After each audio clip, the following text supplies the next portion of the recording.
Yu-Gi-Oh! Vrains has ended, and with that, we have one more box in the Yu-Gi-Oh! Vrains era, and that is Eternity Code. So in today's video, I thought I would go over some of these incredibly good cards being released in Eternity Code, including a brand new Speedroid Terratop-esque card for rank 4s. Okay, so there are 6 cards to talk about today. One being the first one is Xlayer. Xlayer is a link to Cyberse effect monster that is wind attribute with arrows bottom left and bottom, and it has the following effect. While this card points to a monster, your opponent's monsters cannot target this card for attacks. Once per turn during damage calc, if this card or your Cyberse monster this card points to battles, you can activate this effect. You take no battle damage from that battle. If a monster is Xyz summoned to a zone this card points to, you contribute 1 monster, special summon 1 level 4 or lower monster from your hand. The main effect of this card is when a monster is Xyz summoned to a zone this card points to, tribute and special.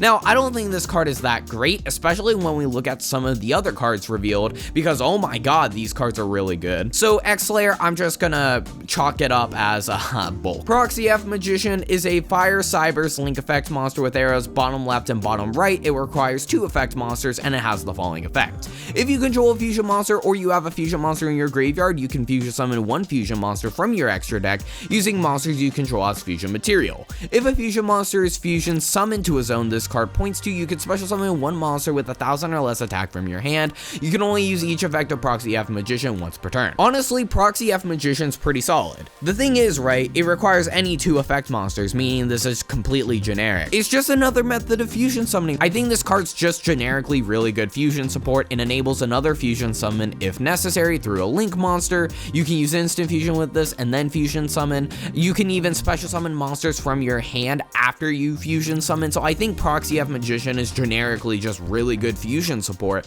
and I don't really think there's much else that needs to be said about it. Before we continue, if you guys want to join an awesome community of people, make sure to go down into the description and check out my Discord server. I'd love to have you there. With that, let's continue the video. Link Ross is a Link 1 Cyberse effect monster, and its attribute is light. It has 900 attack, its arrow pointing down. It requires 1 Link 2 or higher Link monster, and it has the following effect. If this card is Link summoned, you can special summon Link Token Cyberse Light level 1 attack 0 defense 0 up to the Link rating of the material used for this card's Link summon, but they cannot be used as Link material. You can only use this effect of Link Ross once per turn.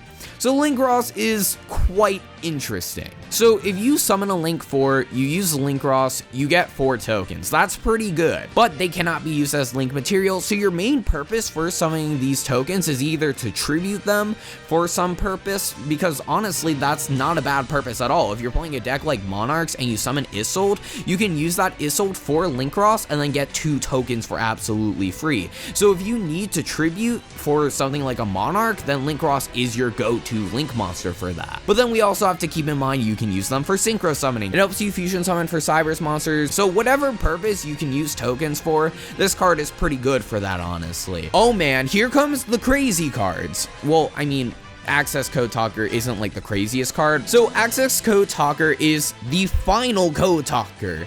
I mean, potentially final Code Talker. It's a Link 4 Cyberse effect monster with attribute Dark. It has 2300 attack. It has arrows top, left, right, and bottom. It requires 2+ effect monsters, and it has the following effect. Gains 1000 attack times the Link rating of one of the materials used for this card's Link summon. You can banish 1 Link monster from your graveyard, then target 1 card your opponent controls, destroy it.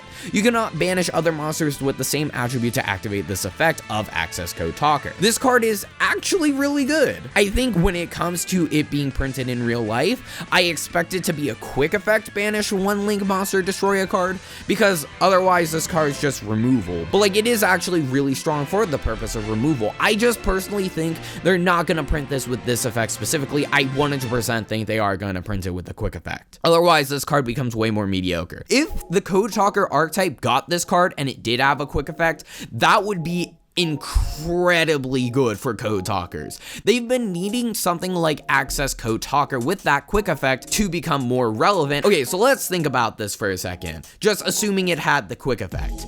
If it had the quick effect, it would be able to continuously banish cards from the graveyard. It would be able to pop multiple cards per turn. You would probably have a card like Signet Codec, or you'd have Signet Conflict set with the Access Code Talker to protect Access Code Talker even further. So like, it's really good for Cyberse, but also it's absolutely generic. Like, the thing is, it requires 2+ effect monsters, and it can banish any link monster from the grave. If it were to be completely generic, I would see it not being a quick effect. If it was more Cyberse focused, which I think would be the better option for this card, then I could see it having that quick effect. So instead of requiring 2 effect monsters, it could require 2+ Cyberse monsters, stuff like that. But right now, it's way too generic for it to have that quick effect. That would be crazy if it were this generic and have a quick effect. So I think this card's really good. Even without the quick effect, it's just a great removal piece for Code Talkers. And so I'm excited to see this 100% be the cover of Eternity Code. And I'm excited for this card overall, and hopefully we get it with a quick effect. So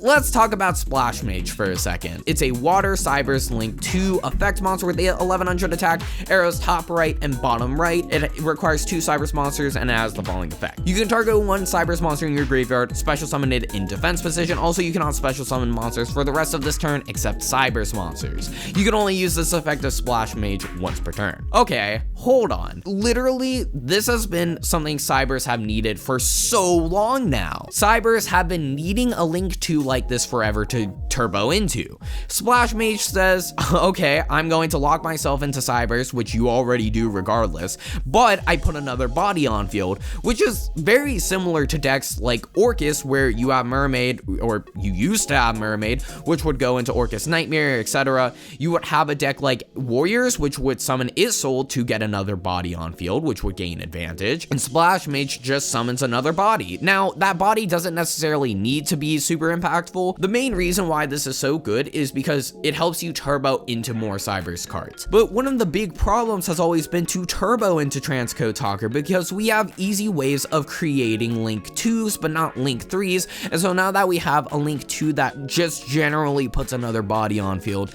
it's so good for the deck, and I personally feel this is 100% going to really help the Cyberse archetype. Now, do I think this card's insanely busted? Probably not. I think this is a huge 8-2 Cyberse decks, but I don't think it breaks them inherently. Lastly, I think this is probably the biggest card out of the 6, ParallelExceed, which is the starter card that really just helps Cyberse immensely, but it doesn't even just need to be used in Cyberse. It can be used in any deck.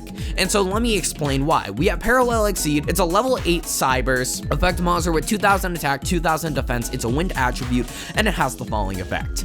If this card is special summoned by the effect of ParallelExceed, its level becomes 4. Also, its original attack and defense become halved. You can only use each of the following effects of ParallelExceed once per turn. If you link summon, you can special summon this card from your hand in defense position to your zone that link monster points to. If this card is normal with special summon, you can special summon 1 ParallelExceed from your deck in defense position. If you draw ParallelExceed and you link summon in any form, this is a 1 card rank 4, but it doesn't even use your normal summon, which is the biggest factor when it comes to ParallelExceed. Because both of its effects are special summoning itself through its own name, ParallelExceed is going to become a level 4, but the big point here is it's a 1 card rank 4. Generically, that is incredibly powerful. If it required your normal summon, that wouldn't be nearly as good, but it's a special summon. A different way to think about it, let's say you're playing Salad and you just summon Bale Links, that means you can use ParallelExceed, special summon itself, and another ParallelExceed from deck, and that gives you more extension overall, not only helping you push going second, but it also helps you make Dweller easier. You can summon Apollosa easier. There is just so many applications for this card. You can even use it in literally any deck. You can even use it in a deck like Orcus, for example, just for the fact that you can get easier access to rank 4s, but it has the versatility of accessing other cards. It can be used in so many different methods. My point I'm trying to emphasize is this card's generically way too good, and I could definitely see it being on the ban list at some point. Just like Access Code Talker, adding Nisser recently got a Link 6 boss monster, and if you want to see my analysis of that new Link monster, make sure to click on the end screen right next to me to check it out, and I'd love to see you guys in another video.